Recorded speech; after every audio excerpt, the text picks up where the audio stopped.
Vous ne rêvez pas, nous sommes bien fin octobre et nous pouvons déjà toucher les jouets de Noël.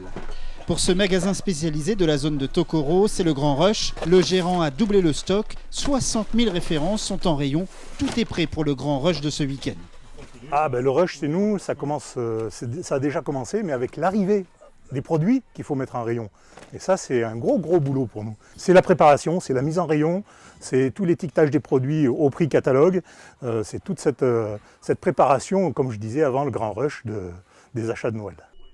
Même écho du côté des grandes surfaces. Ici, on vient de recevoir 300 palettes de jouets, plus de 1500 références à mettre en rayon. D'ici vendredi matin, on a décuplé la surface de rayonnage.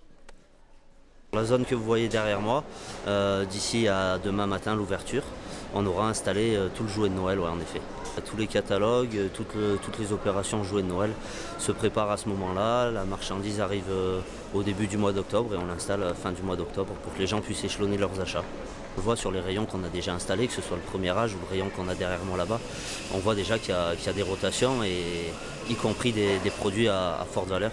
Les vacances de Toussaint servent donc de tremplin pour les vendeurs de jouets. Pour les parents, c'est un moyen de repérer ou de demander des conseils en toute tranquillité. Abominable avec Thomas, voilà.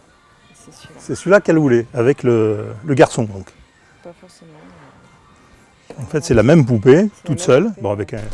C'est un moment comme un autre. Et il n'y a pas beaucoup de monde. Et la chance qu'ils aient trouvé un petit peu leur liste pour le Père Noël. Donc ça peut être un bon moment, avoir le choix et les conseils. Et voilà.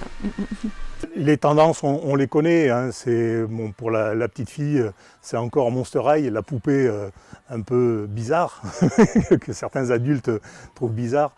Et puis bon, pour le garçon, il y a beaucoup de choses aussi, beaucoup de séries. Là, on est devant un rayon qui fait rêver les garçons, hein, surtout dans notre région qui est quand même un peu agricole, où on a du tracteur.